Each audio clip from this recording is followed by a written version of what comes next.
All right, good Tuesday afternoon. It is 2 p.m. Central Time, so that means it is time for NCSA Live. I'm David Kamisik, Senior Recruiting Manager here with Next College Student Athlete. Appreciate you guys hopping on and tuning in to hopefully get some education and a little bit of guidance here when it comes to the recruiting process.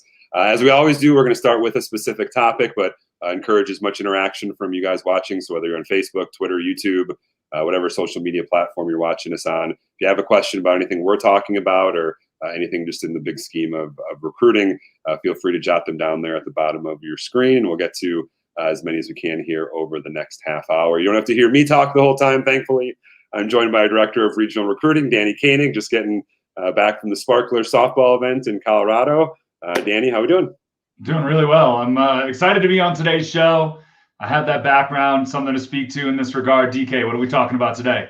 Yeah, big topic, topic that a lot of families are interested in. You being a former college coach, you know a lot about, and that's really, what do college coaches look for in recruits? So we're going to break it down in terms of the athletic ability, academics. Certainly, I would say maybe a kind of forgotten one about sometimes is the character, and then also how location is going to affect your recruiting as well. Danny, you mentioned it. You were a former college coach. You've coached at the D3, the D1 level. You have a myriad of things you're looking for out of student athletes when you're trying to recruit them into your program. Just talk a little bit about that at a kind of higher level, big kind of view. Where do you start? How do you start to identify kids that potentially might be a good fit? You've coached at a D3 level, you've coached at a D1 level, probably looking for something a little bit different, even just the division levels that you coached. Yeah. So again, my background is in swimming and diving. I swam with the University of Wisconsin, then jumped into college coaching right after that. Almost immediately, I was tasked with the job of kind of heading up recruiting. And through that process, you learn a lot, and you learn a lot very quickly. But ultimately, there's two things that you're going to look at first and foremost. Academics, right? I was at a high academic school. First and foremost, you got to be able to get into that school. And if you're at a high academic school, even if you're eligible by NCAA standards, it doesn't necessarily you're going to be admitted to that school. So for me as a college coach, in a lot of instances, I'm looking at grades, I'm making sure these kids can get into their academic institution. And a lot of times I'm running searches through NCSA's system for athletes that do well in the classroom because they're going to be eligible for some merit money or scholarship that is funded by the school. It's basically a tuition credit for having good grades and good standardized test scores in the SAT and the ACT. So, one of the first things I'm going to look at is academics. But of course, we can't really beat around the bush here either. The other side of that is athletics. And as much as we want to kind of have those feel-good conversations, or we see that kid that has that breakout year in their junior year and is capable of making it to Division I, you really have to have that honest conversation with your coach about what might be possible or what you would need to do throughout your high school career to get to a certain level. So not everybody is going to be Division I talent. We understand that. I coached at a Division I level, and certainly you're looking for certain standards. So, you couple that with the academic side of things, really your top two is going to end up being academics and athletics as a college coach when you're starting to identify and evaluate prospects. Yeah, and the athletic ability is important, right? Obviously, a lot of kids are going to go to college, but if you don't have the ability to play the sport, it's hard for you to get recruited. And as a coach, your job is to ultimately put the best team on the field or put the best team in the pool or the court, whatever sport it is. So, okay, college coach's job is really dependent on the team securing wins and finding success. So they're absolutely looking for the best athletes that they can possibly bring onto this program. Danny talked about it, and it can vary by division level, right? A Division I school is going to have a different level of student athlete they're looking for versus a Division III school. So the athletic ability is certainly important. Danny, you talked about it. Being realistic, I think, is important there, right? From a student athlete standpoint, coaches are looking for a certain caliber of kid.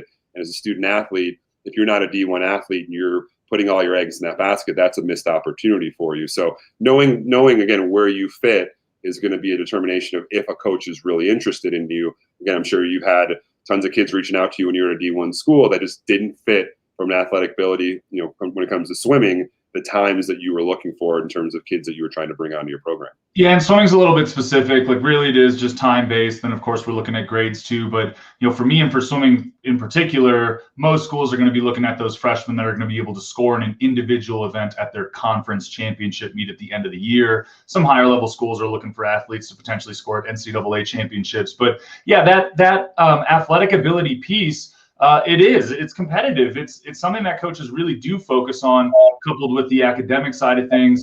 And realistically, it's just not going to be an option for some athletes. So as a coach, I wasn't going to ignore those kids. I was going to try and politely say, hey, look, we're looking for these sorts of things. If you reach that stage, please let us know. We'd love to talk about it. But that's not necessarily going to be everybody's experience. So with the student athlete side of things as well, when we talk about going through this recruiting process, it can be challenging if you're trying to keep your head above water and aren't sure about how to read the responses from college coaches. But you don't want to get into a situation where you're targeting schools that are potentially out of your kind of athletic ability.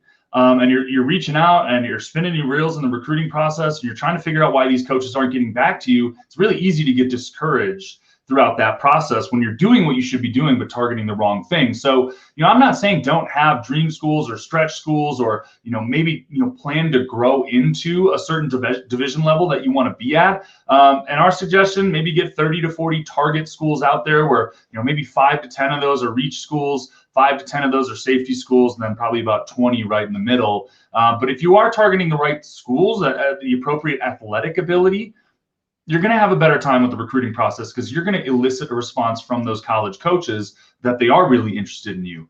And then you can kind of move forward with the process that way. But DK, it's not just about, the athletic side of things. Really tipped heavily in favor at the Division I level. They're going to be identifying and evaluating the top prospects. Down towards Division III, start to get a little bit of a different flavor. So, when you consider the recruiting process, talk a little bit about the academic side of things that high school athletes might see. Yeah, the simplest way to put it is the higher student athletes' grades are and the higher their test scores are, the more doors that's going to open up for them, right? I think when, oftentimes college coaches, they have several recruits to choose from when they're trying to fill a roster spot, right? They're not just recruiting one catcher, they're maybe recruiting 10 or 15 catchers. And a lot of times they're more likely to pick the one with the stronger grades, the stronger test scores, because they're less likely to be experiencing academic issues or being ineligible for that program. So having someone who can come in and as a coach, are going to take care of business in the classroom, be a good student, not risk their eligibility, not risk being unable to play for that program. That's going to be a big, sometimes deal breaker in terms of who a coach may go with, right? If I'm recruiting 3 different catchers and they're all athletically at a pretty similar position, but one kid has a 4.0 GPA and a 34 on their ACT, and the other 2 are at a 2.5 GPA and a 20 on their ACT, more times than not, that coach is going to lean towards that student athlete who's going to be, again, the better student, bring in the better grades. It's certainly important when it comes to scholarships as well, Danny. You sort of touched on it, but you talk about Division III schools, right? Academic programs. There's no athletic scholarship money available. So for student athletes who are trying to get some of the school paid for, the higher their grades are, the more that's going to open up. And as a D3 coach, you have the ability to maybe help that student athlete get a little bit more academic money, or even if you're a D1 or D2, and maybe stacking some scholarships. So from a scholarship standpoint, the academics can really be important. And again, for a coach, if it's easier for them to bring you onto their program and maybe offer you some academic money instead of giving you athletic money, which we know is very limited, that's going to be a huge plus for you as a coach, but also for you as a recruit. Totally. I mean, when you talk about academics being a big part of my scholarship process, it's probably like 70% of my process. And if you just kind of consider what's out there in the NCAA or just scholarship level, there just aren't that many schools in total that are able to offer you a full ride scholarship. And a lot of these sports, they're breaking them up into little pieces to kind of have this big aggregate. Maybe they have fully funded, they got 10 full scholarships to give, but, they got a couple kids on 20%, a couple kids on 30%, maybe the best of the best. Those NCAA qualifiers are on a full ride. But, in the bigger breadth of schools out there, there's a tiny percentage of schools that are offering scholarship, and an even smaller amount of schools that are able to offer you a full ride or are fully funded. And typically that is top tier Division I programs in Power 5 conferences. So that academic piece, I think the best kept secret in college sports is that if you want to earn a scholarship to go to school, you need to do well in the classroom.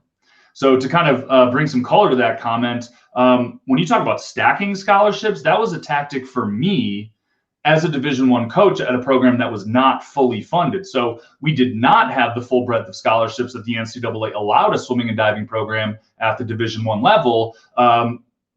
So I had to compete with other Division I schools that did. Now, when I have an athlete that's looking at a school that, like UConn, for instance, that could offer them a fair amount of money, I have to figure out a way to get that kid some scholarship money that can counteract what some of the other schools are doing. The easiest way for me to do that is through grades. Finding athletes that have good grades and good test scores. And in most cases, I was able to get an athlete way more scholarship money, merit money from the school, a tuition credit, than I was ever able to offer up from the swimming and diving side of things. So when I go to an athlete and say, hey, look, I know you're talking to a lot of these bigger D1 programs, but here's the deal about their scholarship numbers. You're not quite what they would be looking for a conference championship. You can come to my smaller Division I program, right? You can be a stud day one, break some school records, possibly, be in the mix for a conference championship. And because I have a good relationship with our financial aid department, I'm going to send over your transcripts and test scores and give you an estimate for what kind of tuition credit you may be looking. So, to kind of give some numbers on it, I would say anything above a 3.0 and above is going to be eligible for something like that. You'd start talking 3.3, 3.5.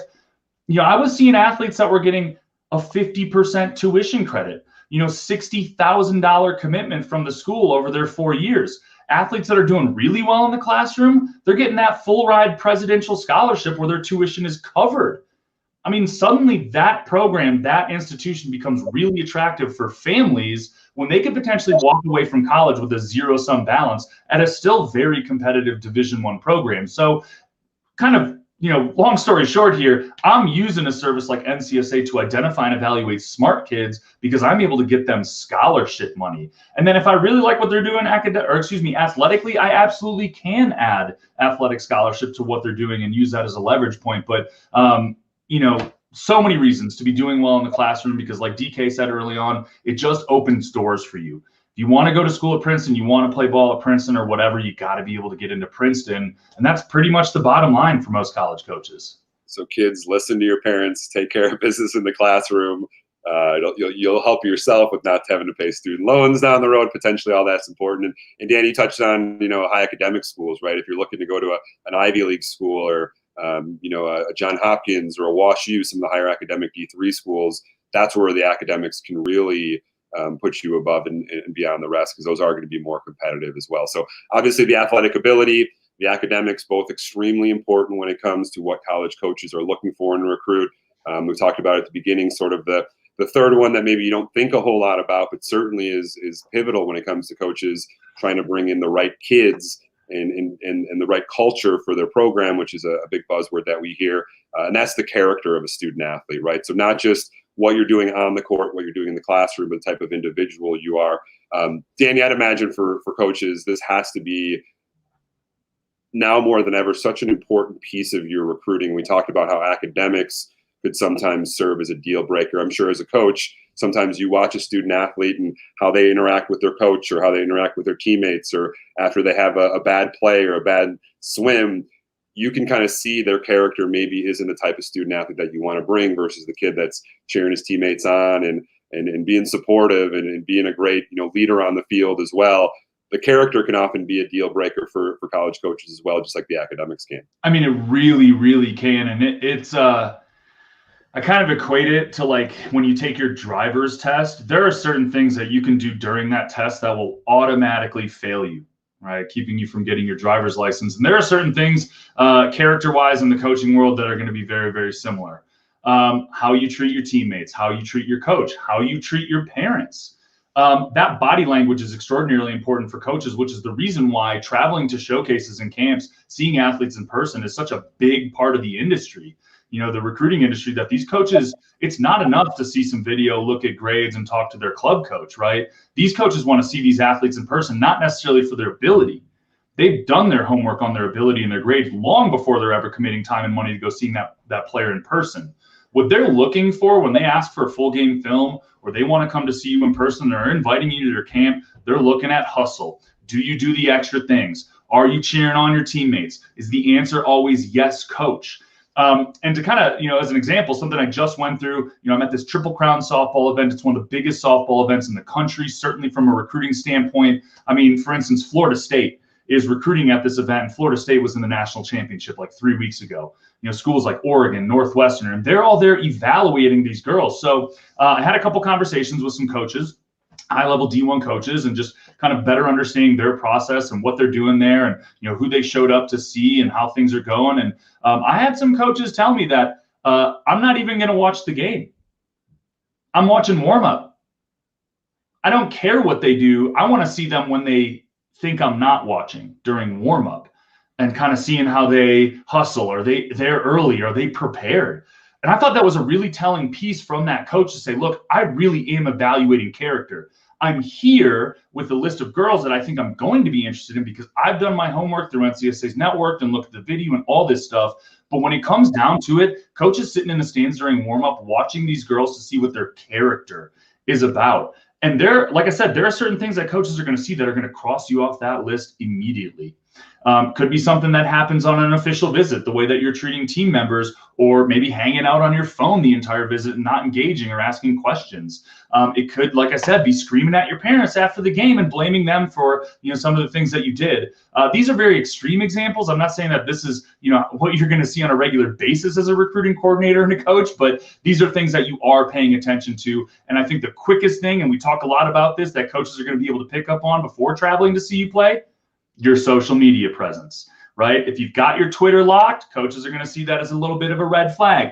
If you're bashing other teams or talking smack on Twitter, coach might say, hey, that's not someone that I want to be a part of my program. So character, who you are and who that coach is going to want to work with for 4 years, in a lot of respects is almost as important as the academic and athletic piece, because that's the day-to-day experience. And that's the thing that's not really showing up on stat sheets for college coaches. They need to actually see that in person to be able to determine if there's someone you want to work with. So DK, character, a tough one to kind of quantify. I just say, tell these athletes, do your best, be positive, go out and hustle for it. Coaches respond really well to that. And in most cases, athletes are doing what they should be doing anyway. I've even heard stories of from a coach where they stopped recruiting somebody because of how that student athlete was interacting with their parents by the car in the parking lot of the facility that they were looking at. So again, my parents used to always tell me, you never know who's watching. So something to certainly keep in mind.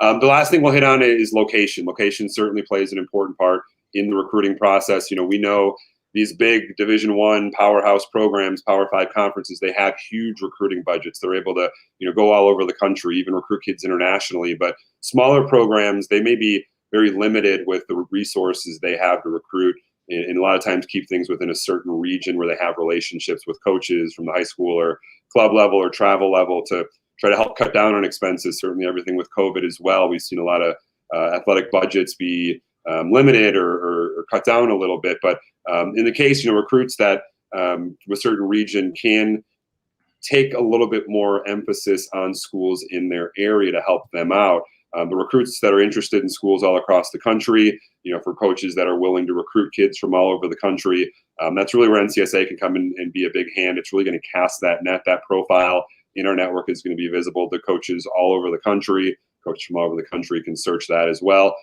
Danny, how much does location play a part in your recruiting? I know, sometimes some coaches really prefer they're in the Midwest to recruit Midwest kids and aren't, kind of reaching too far out. Again, other schools are just looking to take the best kids that are interested in their program. How did location impact maybe your recruiting from a D3 versus a D1? Yeah, it was big. And I don't even know if it was really division-based. It's really kind of what that school has to offer. So I do think there is a tendency for athletes to stay kind of in their region. The United States is a big place with a lot of different types of people, and there's just cultural differences. So if I'm coaching in New York City, I'm probably not pulling kids from Texas. It's just a totally different mindset, right? So, not that I am not interested in that if an athlete comes my way, but realistically, you're going to recruit a little bit more regionally for most schools. Another big benefit to that is, again, if I'm coaching in a certain area where, maybe the surrounding states have heard of my school before, and I want to try and recruit those athletes so they can come and visit, take a day trip, it does benefit me as the coach to be recruiting out of my region.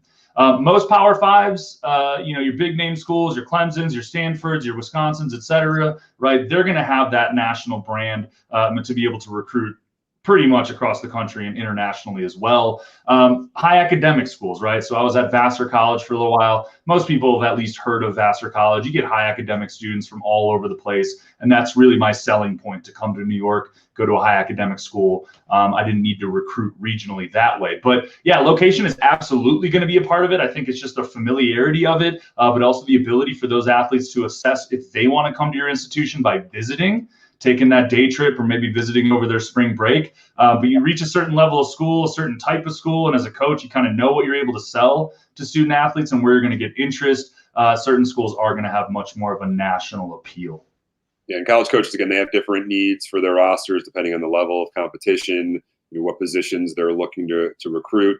The academic requirements, again, each school is a little bit different in terms of what they're looking for there. But ultimately, some coaches are going to put more emphasis on certain areas than others. But at the end of the day, the athletic ability, how you're doing in the classroom with your academics, character, location, those are going to be the main four sort of topics, if you will, or points that college coaches are going to use to recruit student athletes. So something to keep in mind here, again, just getting a better understanding of what coaches are looking for, so you as student athletes and families have a better idea and understanding as to what steps you need to take to identify the right schools. Again, with so many schools out there, it can be sometimes a big challenge trying to find the right schools based on what you're looking for. And similar to the coaches, so many kids out there, thousands and thousands of kids. How do coaches begin to kind of narrow that list down and really focus in on who they're going to start paying attention to? So we got a couple questions here scrolling in, Danny. So I'm gonna get to one. First one is from Aaron. Daughter's a Smarty, 4.6 GPA, sophomore this year, center fielder. How do you start the recruiting process? You got a high academic kid playing at a pretty high level, probably. How do you even start trying to get that student athlete noticed by college coaches? So I'd assume that she's a rising sophomore, 2024, which puts her in a really prime position from the recruiting standpoint to really drive this process forward. It's a great question, right? I think in terms of exposure, you're going to want to start that free online recruiting profile with NCSA, gain visibility. Every college coach in the country, at all division levels. But that's pretty passive, right? And when we talk about this recruiting process, we talk a lot about being proactive. So I think the first thing, if you have a student athlete that's determined they do want to pursue college athletics, is just having a conversation about preferences, and then a conversation with the coach about what might be possible, from an athletic standpoint. So if you got a pretty good sense already that athletically she's going to be able to play at a high level, I think it makes sense to probably look at some Division I programs, put some feelers out there. Internally within the family, you're going to have conversations about, what she wants to study, potentially geographic reach. We just talked a lot about location. Maybe parents having a discussion about the tuition costs and type of schools that they might be able to afford, or where they might be able to earn some scholarships, especially if you got that high academic student athlete. And then, again, coming back to the grades, you got a student athlete that's a 4.6 GPA, probably going to want a little bit more of an academically rigorous institution, maybe looking at Ivy League schools, at the Division I level, to knock out two birds with one stone, for lack of a better phrase. But, ultimately you got gold on your hands with someone that's doing really well in the classroom, fortunate enough to be doing well, athletically, and athletes like that are going to end up having a lot of options. So you guys kind of go into this sophomore year, it's going to be important for you to start thinking about your preferences, find those schools, and communicate your interest to those college coaches. Yeah, start that online profile, build that resume, get a video together. Again, coaches are doing so much recruiting online these days. So again, being able to get seen, to get evaluated, that's going to lead to some of that more in-person contact, some of that more serious and direct conversations there as well. We're going to kind of piggyback that with Mike's question here. Mike wants to know, how early should we start sending emails and videos out to coaches? Another 2024 grad. It's, again, great that you're thinking about this now, Mike. Really, the earlier the better. Once a student athlete enters high school under NCAA rules, they are able to proactively reach out to any college coach in the country. So your son heading into a sophomore year, for the past year, he could technically email any college coach he wants. He can pick up the phone, call coaches, get his information out there. Now, coaches, they're limited and restricted in terms of how and when they can contact a student athlete directly. But that's something you can start doing now, Danny, because Danny was talking about a little bit, a year from now, and the 2023 class is just experiencing this, but the middle between your sophomore and junior year is when the floodgates open with that direct contact from coaches. So the more seeds you can plant, the more coaches you get knowing your student athlete heading into their junior year. That's when student athletes can really hit the recruiting process running and not having to kind of start things junior year, which is a common misconception and something that families sometimes are unfamiliar with that fall into kind of a bad habit. But the earlier, the better when it comes to reaching out to coaches.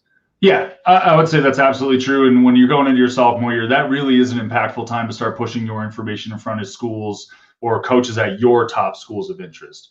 So again, that the importance in that target list, having those discussions about your preferences, and then letting those coaches know we can't be passive about this. You do know what you want, and basically saying to coach, "Hey, I know what I should be doing. I think it's important that you know about me. I understand you can't get back to me. That's okay, but I need you to know that I'm capable of playing for you down the road and that I'm interested." So emails, I think, when you talk about a sophomore, if you're targeting that D1, D2 level, they're not able to get back to you. So you don't need to flood their inbox with all kinds of stuff or updates every week on your training habits. I would say maybe update coach every 3 months. If you had a tournament or a highlight game, or maybe you put some new video together, just to kind of keep it on the radar, because ultimately what you're trying to do during your sophomore year is set yourself up for that coach to be calling you on the date that they can actually communicate. So when those floodgates open up for D1 and D2, and I'm able to contact a student athlete directly to express my interest, I got a pretty tight list of who I'm calling on that day.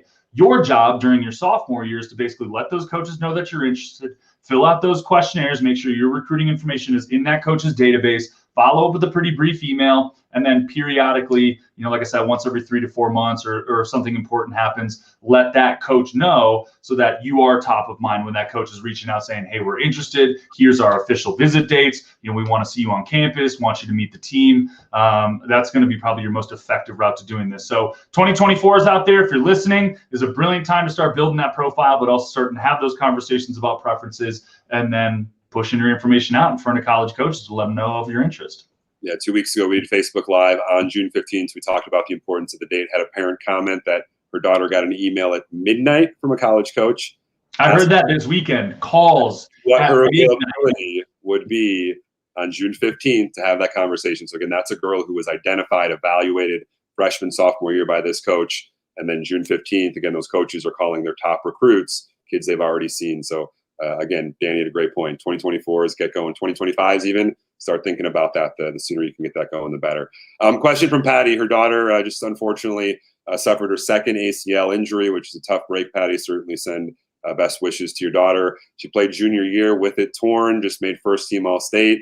Not too shabby when you're first team All-State on a second ACL injury. But is it too late for her, Danny? Probably not. But again, with her being entering her senior year, having to be realistic and be open with coaches about the injury that may affect her recruiting, but doesn't mean the doors are going to be closed, completely for her.